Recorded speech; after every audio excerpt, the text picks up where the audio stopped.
Salut à tous et à toutes, c'est Gab Napo et aujourd'hui on se retrouve pour les unboxings de mes nouveaux monotubes. Alors nouveaux, moi c'est mes premiers monotubes, j'en ai pas eu avant. Mais je dis nouveaux parce qu'ils sont nouveaux, ils viennent de sortir.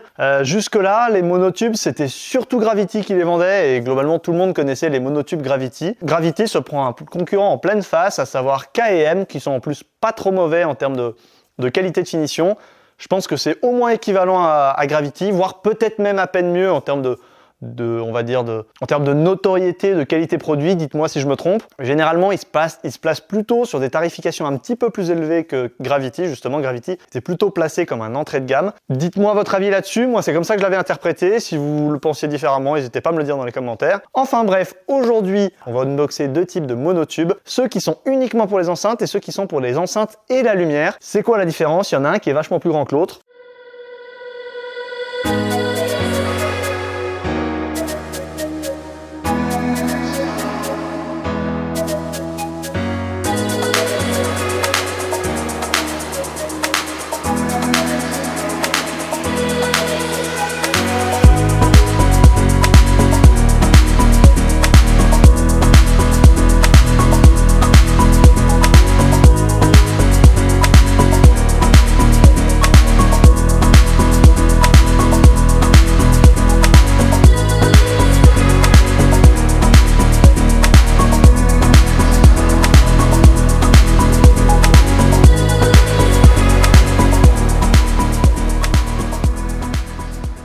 Donc, pour revenir à ces monotubes, il y en a deux.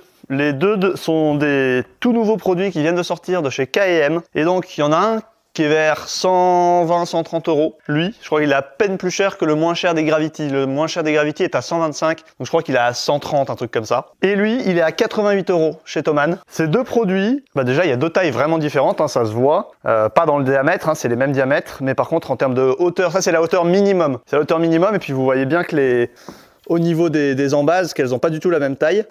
Donc, qui dit en base pas la même taille, dit déjà pas le même poids, mais ça n'a pas la même capacité non plus. C'est-à-dire que celui-là peut aller bien plus haut que celui-là, et c'est pour ça que lui est vendu comme support pour lumière et pour enceinte. T'en fais ce que tu veux, tu peux mettre ton enceinte à cette hauteur-là, ou bien tu peux la monter haut. Celle-là, elle monte moins haut, c'est pour ça qu'elle est vendue que pour les enceintes. En réalité, moi je trouve que celle-là, elle marche aussi pour les lumières. C'est juste, elle va moins haut, c'est vrai, mais ça dépend des lumières, mais pour certaines lyres, notamment moi je pense qu'avec mes lyres de chez Chauvet, je pense vraiment que ça peut faire le taf pour mes lumières. À titre d'exemple, je vais mettre ça. Donc moi j'utilise ça hein, pour accrocher mes lumières, enfin mes lyres en tout cas, sur les monotubes.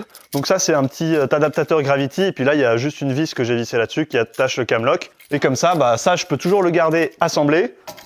Hop, je visse un coup derrière, et c'est bon. C'est assez pratique, c'est même hyper pratique. Donc j'en ai deux comme ça. Et globalement, du coup, ça, c'est le plus haut du petit modèle. Donc, vous voyez, ça fait un petit peu moins de... ça fait 1,80 m. Et là, on a... Hop, il y a un cran tout en bas, faut aller le chercher. Vous voyez, on a quand même... on a 50 cm de plus, à peu près. Donc, forcément, c'est pas le... Voilà, c'est pas le même...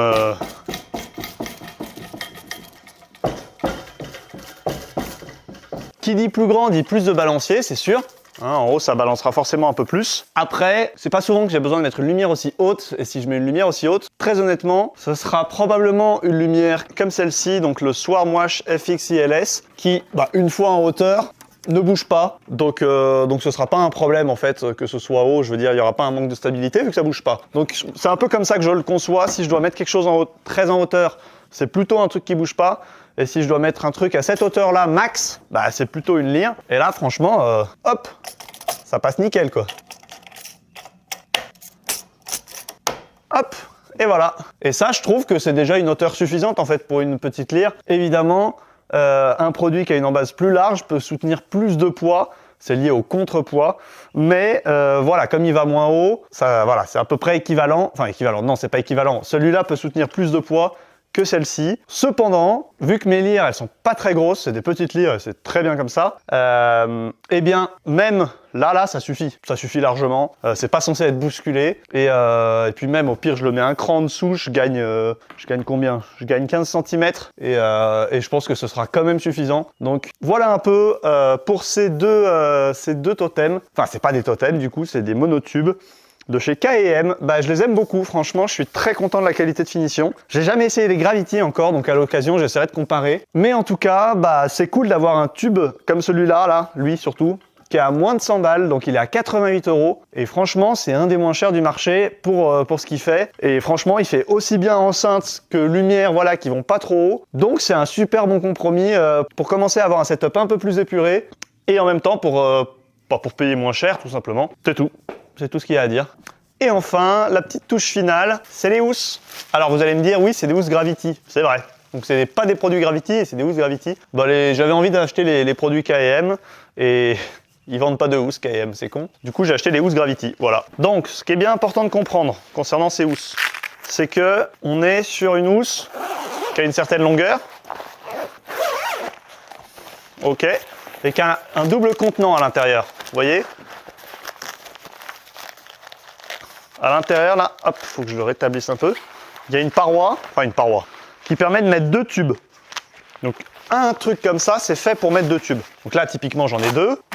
Je suis censé pouvoir mettre les 2 dedans. Vous allez me dire, ils font pas la même taille. C'est vrai, ils font pas la même taille. Mais je vais volontairement laisser le petit un peu plus grand pour qu'il fasse la même taille. Alors, du coup, ça fait comment? Ça fait comme ça.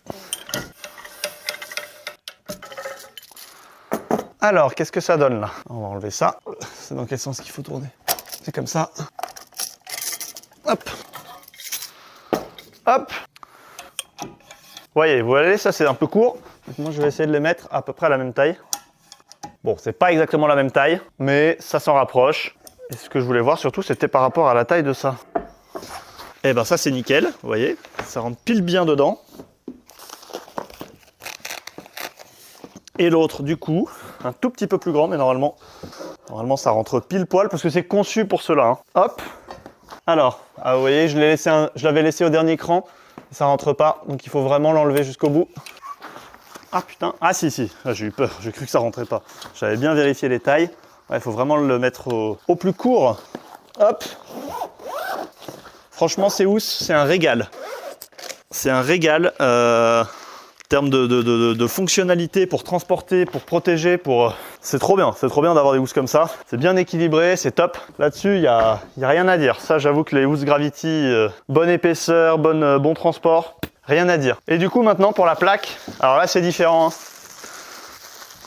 Parce que du coup, ça, il faut en mettre qu'une. Autant les grandes barres, vous pouvez en mettre 2 par housse. Autant là, vous pouvez en mettre qu'une. En tout cas sur le papier.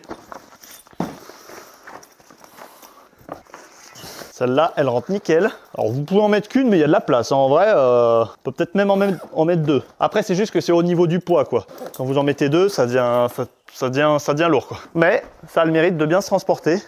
Mais ouais, là, il y a quand même de la place. Moi, je pense que je vais en mettre plusieurs par truc. Et il faut savoir aussi, alors petit détail, c'est que forcément, elle est beaucoup plus petite. Donc la housse, vous voyez, par rapport à la housse, il y a vraiment pas les mêmes dimensions. Ça, je l'avais pas bien vu en achetant. Bon, c'est pas grave. Hein. Mais voilà, c'est donc quelque chose dont il faut être conscient. Hop. Bon, et ben écoutez, c'est la fin de cette vidéo. J'espère que vous avez aimé cet avis, cette présentation de ces nouveaux monotubes. De toute manière, vous les reverrez dans mes prochaines vidéos. Je vais tout bien vous présenter dans différentes vidéos, vous le verrez sous différentes formes, bref. C'était super cool, je suis super content de ces monotubes K&M. Donc de toute manière, vous trouvez le lien des produits dans la description. Donc si vous avez des questions, n'hésitez pas à me les poser dans les commentaires. En attendant, je vous dis à bientôt pour une prochaine vidéo. C'était Gamnapo et c'est une fin de tournage. Allez, ciao!